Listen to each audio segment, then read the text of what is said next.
Hello दोस्तों, आज तारीख 19 जून 2026 शुक्रवार। सरकार के कुछ नए नियम लागू हो रहे हैं। राशन कार्ड, महिलाओं, किसानों और मजदूरों पर सीधा असर। 13 राज्यों में भारी बारिश, तूफान का अलर्ट, राज्यसभा इलेक्शंस का मतदान, नीट री एग्जाम की नई डेट और ट्रंप मोदी की बड़ी बातचीत। आइए देश भर की और बिहार, यूपी की 25 बड़ी खबरों पर नजर डालते हैं। भारतीय मौसम विभाग एएमडी ने 18 जून को उत्तर पूर्वी और मध्य भारत के 13 राज्यों में भारी बारिश, भयंकर तूफान और वज्रपात की चेतावनी जारी की है। मैदानी इलाकों में हवा 70 से 80 किलोमीटर प्रति घंटा तक चलेगी। असम, मेघालय, बिहार, यूपी और दिल्ली में भारी बारिश का अनुमान है। यदि आप वीकेंड से पहले यात्रा कर रहे हैं तो अपने राज्य का मौसम जरूर चेक कर लें। मौसम विभाग ने विशेषकर बुजुर्गों और बच्चों के लिए सतर्कता की सलाह दी है और बाहरी गतिविधियां सीमित रखने को कहा है। अमेरिकी राष्ट्रपति डोनाल्ड ट्रंप ने G7 समिट में प्रधानमंत्री नरेंद्र मोदी की तारीफ करते हुए उन्हें शांत, संयमित और जबरदस्त नेता बताया। बैठक के दौरान द्विपक्षीय चर्चा में वेस्ट एशिया की स्थिति, रणनीतिक साझेदारी और सुरक्षा मुद्दे शामिल रहे।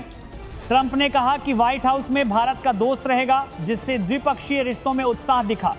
इस बैठक में दोनों देशों के बीच रक्षा, तकनीकी और आर्थिक सहयोग को आगे बढ़ाने के लिए नए समझौतों पर भी चर्चा हुई।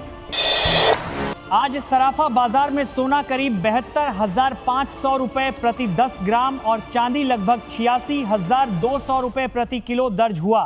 वैश्विक अनिश्चितता और तेल मजदूरी में उतार चढ़ाव के कारण निवेशक सतर्क हैं। सोने की मांग बढ़ने से घरेलू बाजार में होल्डिंग बढ़ रही है, इसीलिए निवेशक सतर्क रहें, क्योंकि वैश्विक बाजार में उतार चढ़ाव जारी है और इसका असर आयात निर्यात पर भी पड़ सकता है। मध्य पूर्व में जारी संघर्ष में रिपोर्ट्स के अनुसार अब तक सैकड़ों लोगों की मौतें हुई हैं। शीर्ष नेतृत्व द्वारा कड़े इरादे जताए गए हैं और क्षेत्रीय तनाव जारी है। इस संघर्ष का वैश्विक तेल आपूर्ति और अंतर्राष्ट्रीय अर्थव्यवस्था पर असर होने का खतरा माना जा रहा है, जिससे देशों की नीतियों में सतर्कता बढ़ी है। संघर्ष के कारण खाड़ी क्षेत्र में सैन्य तैनाती बढ़ी है और नागरिकों को सुरक्षित इलाकों में स्थानांतरित करने की काम जारी है। आरबीआई ने बैंकों को डिजिटल प्लेटफॉर्म पर ग्राहकों को गुमराह करने वाली डार्क पैटर्न प्रथाओं को हटाने के निर्देश दिए हैं। यह आदेश 1 जनवरी 2027 से प्रभावी होने वाले नए नियमों का भाग है और उपभोक्ता सुरक्षा को बढ़ाने के लिए है। बैंकिंग और फिनटेक कंपनियों को अपने यूई या यूएक्स और डिजिटल ऑफर्स बदलने होंगे। नए नियमों में ग्राहक अधिकारों की सुरक्षा, स्पष्ट जानकारी प्रदान करना और शुल्क में स्पष्टता बढ़ाने पर केंद्रित है। बीएसएनएल ने अपनी 5G सेवा का नाम Q5G घोषित किया है और कंपनी का दावा है कि यह पहली 5G सर्विस होगी जो बिना तार और सिम के काम करेगी। बीएसएनएल 1 लाख नए मोबाइल टावर लगाने की योजना पर भी काम कर रहा है। सर्विस का विस्तृत लॉन्च जुलाई 2026 में होने की संभावना है, जिससे ग्रामीण कवरेज में सुधार की उम्मीद है। यह सर्विस कम लागत में उच्च स्पीड देगी और ग्रामीण क्षेत्रों में डिजिटल कनेक्टिविटी को बढ़ावा देगी।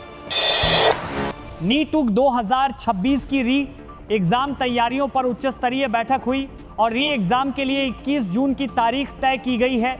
अगले साल से नीट परीक्षा ऑनलाइन होने का लक्ष्य रखा गया है और पेपर की अवधि में 15 मिनट बढ़ाने की घोषणा की गई है। छात्रों को सोशल मीडिया पर फैलने वाली भ्रामक सूचनाओं से सतर्क रहने के निर्देश दिए गए हैं। शिक्षा मंत्रालय ने कहा कि ऑनलाइन परीक्षा से सुरक्षा और पारदर्शिता बढ़ेगी और छात्रों को बेहतर अवसर मिलेंगे।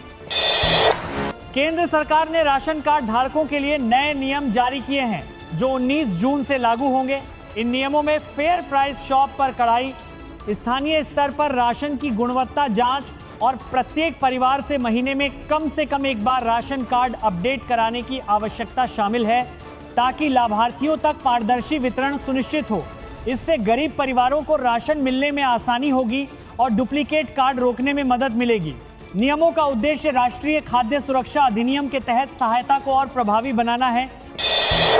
पेट्रोलियम मंत्रालय ने प्रवासी मजदूरों और वंचित समूहों के लिए 5 किलो FTL LPG सिलेंडरों की सप्लाई दोगुनी करने का आदेश जारी किया है, ताकि अंतर्राष्ट्रीय आपूर्ति जोखिमों के बीच घरेलू गैस किल्लत रोकी जा सके और जरूरतमंदों तक सिलेंडर सुलभ रहें। राज्यों को OMCs के साथ समन्वय की हिदायत दी गई है। यह फैसला हॉर्मुज तनाव जैसे अंतर्राष्ट्रीय असर के बीच रसोई गैस की किल्लत को रोकने के लिए है। राज्यों को निर्देश दिए गए हैं कि वे अधिक सिलेंडर उपलब्ध करें और जरूरतमंदों तक वितरण तेज करें। प्रधानमंत्री नरेंद्र मोदी फ्रांस और स्लोवाकिया दौरे पर हैं।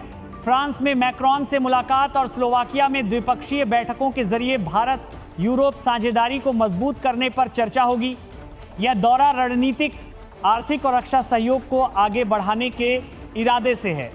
दोनों देशों ने कॉम्प्लेंट नातेदारी और रक्षा समझौतों पर चर्चा की। यह दौरा भारत यूरोप के बीच ताकतवर वैश्विक सहयोग को बढ़ाएगा। भारत निर्वाचन आयोग ने 10 राज्यों की 24 राज्यसभा सीटों पर द्विवार्षिक चुनाव का कार्यक्रम जारी किया है। मतदान 18 जून को सुबह 9 बजे से शाम 4 बजे तक और मतगणना शाम 5 बजे से। इस चुनाव से कई दिग्गज नेताओं के खाली होने वाले पदों को भरा जाएगा। बिहार, यूपी, एमपी और राजस्थान में अहम टक्कर बनी हुई है। चुनाव आयोग ने सुरक्षा और पारदर्शिता बढ़ाने के लिए नए निर्देश जारी किए हैं और मतदाताओं को सतर्क रहने की सलाह दी है। बिहार सरकार ने एसडी संजय को नया महाधिवक्ता नियुक्त किया है। यह नियुक्ति आज शाम को की गई है। महाधिवक्ता की भूमिका राज्य के संवेदनशील कानूनी मामलों में अहम होती है और इससे राज्य के कानूनी तंत्र को मजबूती मिलने की उम्मीद है। एसडी संजय पहले से ही बिहार सरकार में उच्च कानूनी पद पर कार्यरत थे। यह नियुक्ति राज्यसभा चुनावों और संवेदनशील कानूनी मामलों में कानूनी तंत्र को मजबूत करने के लिए है। के मुख्यमंत्री योगी आदित्यनाथ कानपुर दौरे पर हैं, जहां वे विकास परियोजनाओं का उद्घाटन करेंगे और भूमि प्रशासनिक समीक्षा करेंगे। लोकल हाईवे, ब्रिज और शिक्षा परियोजनाओं की शुरुआत से क्षेत्रीय विकास को बढ़ावा मिलने की संभावना है। यह दौरा कानपुर के विकास कार्यों को तेज करने और स्थानीय क्षेत्रों में सुधार लाने के उद्देश्य से है। योगी ने कहा कि वे विकास कार्यों की गुणवत्ता और समय पर पूर्णता पर खास ध्यान देंगे। बिहार में Patna coaching firing case Faisal Khan उर्फ खान सर से जुड़ी कार्रवाई तेज हुई है। पुलिस ने खान सर के गिरफ्तारी से पहले अंतरिम सुरक्षा और एंटीसिपेटरी बेल की मांग पर सुनवाई शुरू कर दी है।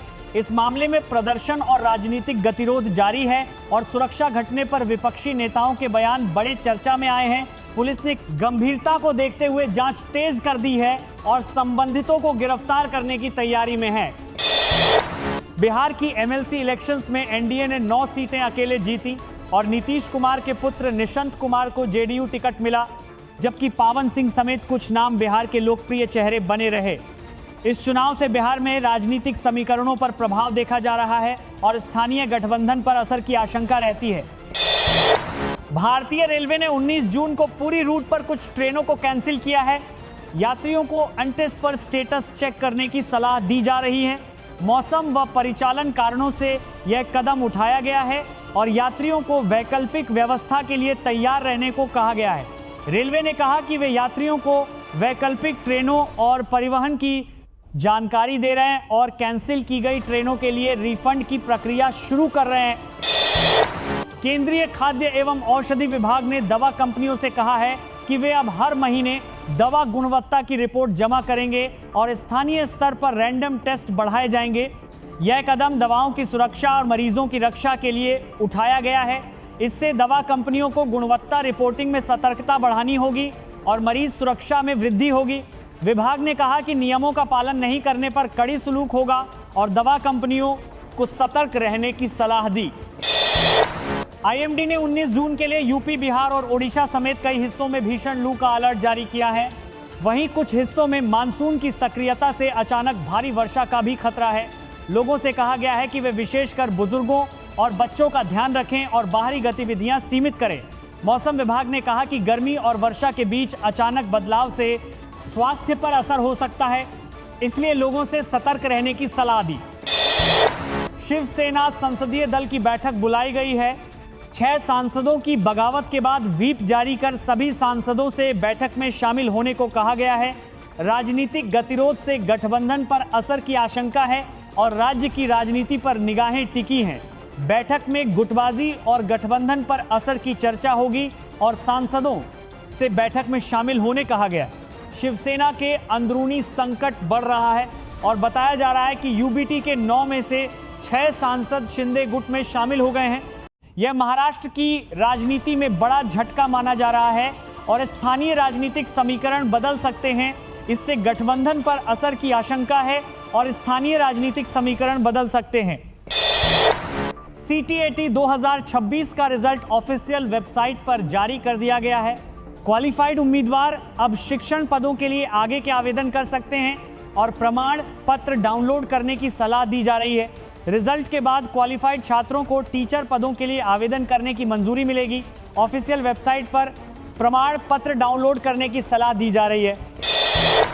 बिहार के नवादा जिले के कुआकोल डैम में 21 वर्षीय दिव्या कुमारी की लाश मिली। पुलिस ने उसका भाई मनीष कुमार को गिरफ्तार किया है। प्रेम विवाह को लेकर परिवार में विवाद था और इसी रंजिश में हत्या की वारदात को अंजाम दिया गया। जांच जारी। पुलिस ने हत्या केस दर्ज किया है और जांच में विस्तार से जानकारी प्राप्त करने की कोशिश कर रहे हैं। यह मामला रीजनल स्तर पर चर्चा में है और पुलिस जांच में लगी है। उत्तर प्रदेश के गोरखपुर में सीएम योगी ने रीजनल फॉरेंसिक लैब का उद्घाटन किया और कहा कि अब कोई भी अपराधी कानून से नहीं बच सकता।